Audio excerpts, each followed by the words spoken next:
नमस्कार, जय भारत, वंदे मातरम, जय श्री राम। भाई, हमारा तो कोई ज़्यादा स्रोत है नहीं समाचारों के, ये चुनाव के समाचारों के बारे में। इधर उधर से जानकारी लेते हैं, फ़ोन पे दोस्तों से बात कर लेते हैं। मूलतः हम भाजपा और मोदी जी के समर्थक हैं, पर चूंकि पत्रकार भी रहे हैं, लेखक भी हैं, तो कुछ विश्लेषण तो करने ही पड़ते हैं ना। अभी ये कल चुनाव संपन्न हो गए, 4 राज्यों में तो हो गए, बंगाल में बाकी है।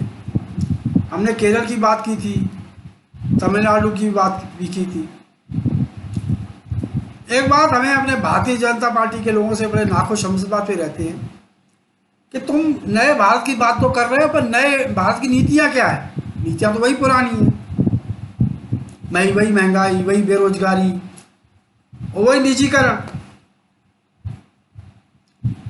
अब विश्लेषण कर रहे हैं हम केरल का, तमिलनाडु का, पुडुचेरी का, असम का, बंगाल का। टीवी पे खूब प्रचार सुनना है, पर हमें बहुत सारे शक हैं। सबसे ज़्यादा हमें पेट्रोल, डीजल, गैस की जो महंगाई है वो बैकफायर कर सकती है भारतीय जनता पार्टी को। इस मामले में भारतीय जनता पार्टी ने बड़े चालाकी दिखाने की कोशिश की कि अंतर्राष्ट्रीय स्तर पे दाम बढ़ रहे हैं, तो हम क्या करें? पूछ रहे। अब ऐसा नहीं है कि लोग सोचते नहीं हैं, लोगों में चर्चा का विषय नहीं बनता। जब कम हो रहे थे तो आपने उस पर एक्साइज ड्यूटी बढ़ा दी थी, है ना। पेट्रोल कम रेट का एंजॉय लोगों को नहीं करने दिया। ठीक, जब 107 रुपये पर बैरल था तब यहाँ पे 70 रुपये बिक रहा था। अब 19 बैरल पे तो गवर्नमेंट खुद बता रही है उसने खरीदा है, स्टॉक किया है। हालांकि 19 रुपये बैरल भी से भी कम था रेट तो। ठीक, अब रेट बढ़ रहे हैं तो आप बढ़ाते चलेंगे। और ये कहने लगे साहब वो स्टेट की ड्यूटी भी तो ज़्यादा है, और राज्य चाहें तो हम इसको जीएसटी में ला देंगे। ये सब बातें ही बातें थी। और वो जो भारत का पेट्रोलियम मिनिस्टर वो जब कहता था भाव बढ़ रहे हैं, तो क्या लोग समझ नहीं रहे थे? जब कम हो रहे थे तो क्या क्या कर रहे थे? बहुत सारे विषय में मुद्दे उठ रहे हैं, और हो सकता है बीजेपी को अच्छा समर्थन मिले, पर कहीं ना कहीं लोगों के मन में इसके बढ़ते भाव हैं। ये मैं बता रहा हूँ। अगर बंगाल के जो बाकी फेस रह गए उसमें पेट्रोल के दाम एक्साइज ड्यूटी कम करके या ये करके नीचे ले आओ, क्योंकि राज्य बीजेपी पे ही डाल रहे हैं कि साहब इन्होंने बढ़ाए हैं। और है भी, आप 10 रुपये एक्साइज ड्यूटी कम कर दो, उनके भी 10 अपने आप कम हो जाएंगे। एक्साइज ड्यूटी का ये है कि जितने ऊपर से रेट लग के आ रहे हैं उस पर सरकार नीचे राज्य सरकारें वेट लगा रही हैं। वो नहीं किया, क्योंकि अपने राज्य भी देखने। हम कई बार ऐसे आपने सुना होगा जीएसटी का विरोध किया बीजेपी ने, और कुछ और ऐसे कई कानून थे जिनका बीजेपी ने विरोध किया।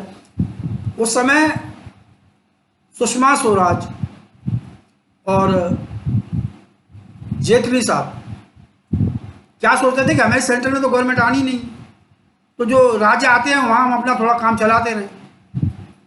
उनको ये लगता कभी केंद्र सरकार, कांग्रेस सरकार आएगी, कभी संयुक्त सरकार आएगी, और हमारी सरकार भी आएगी तो पूरी तरह नहीं आएगी।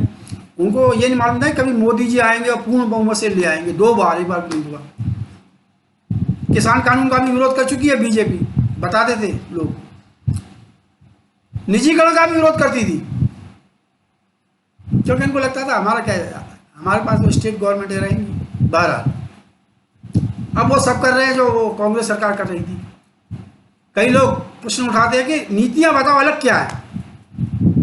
वही डर, वही भय, प्रशासन पे पकड़ के मामले में तो लोग ये कह रहे हैं कि केरल और तमिलनाडु वालों का अच्छा है पकड़। तो मैं पेट्रोल और डीजल के और गैस के भाव की बात कर रहा था।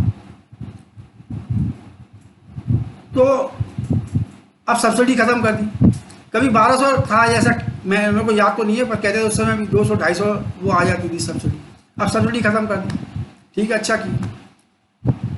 और ये बात सच्ची है कि अंतर्राष्ट्रीय बाजार में अब भी वो रेट नहीं है जो 2014 में थे, उससे कम है, पर हम तो उससे ज़्यादा पे कर रहे हैं। अब ये हमें ही मालूम है कि भाई सरकार के पास अपना खर्चा है, कहाँ से चलाएगी। बात हम दूसरी भी कर रहे हैं कि कहते हो साहब कड़े कदम कड़े कदम कड़े कदम, ये अपना कि जितना सरकार कमाएगी उतना खर्च करेगी, वो कड़े कदम नहीं उठाएंगे। आयकर के हिसाब से देखो कितने करोड़, 2% मतदाता लोग केवल आयकर दे रहे हैं। क्या आयकर का दायरा बढ़ा सकी? कृषि से आयकर नहीं लेंगे साहब, कईयों को आयकर की छूट देंगे, इंडस्ट्री से आयकर लेंगे, किससे?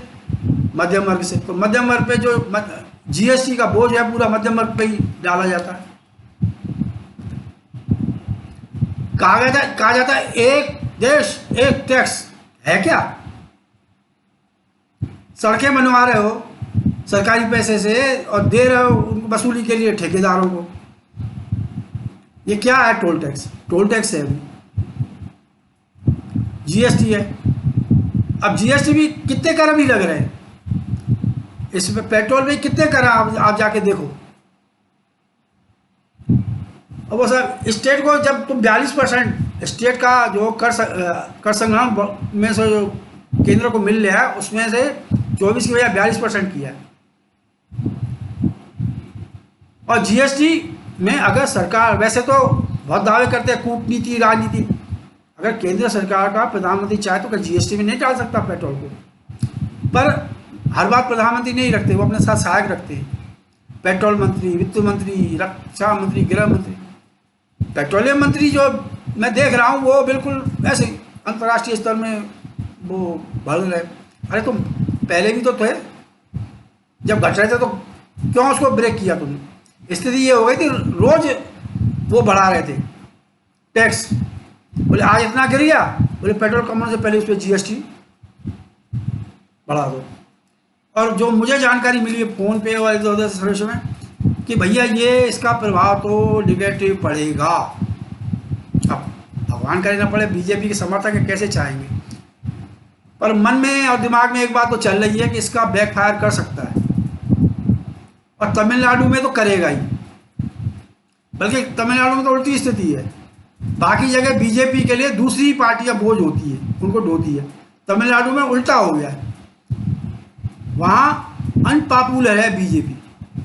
अब ये नहीं बताया कई उन्होंने जो लोगों ने कि अनपॉपुलर क्यों है, पर अनपॉपुलर में ये कारण एक ने हमने जो जानकारी ली उससे हिसाब से ये है, बोले इनको घमंड आ गया है। मतलब बीजेपी नहीं कम कर रही जी उस पर, तो लोगों को लग रहा है ये घमंडी पार्टी है, ये मैसेज चला गया है।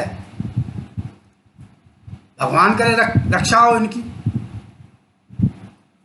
बाकी ये सब धरा रहेगा हिंदुत्व हिंदुत्व हिंदुत्व में आगे दो बातें सही है यार, दोनों को तुम नाखुश करोगे क्या? एक तो तुमसे नाखुश है ही, तो दूसरा खुश करने का कोई उपाय है क्या? केवल उसको डरा के ले लोगे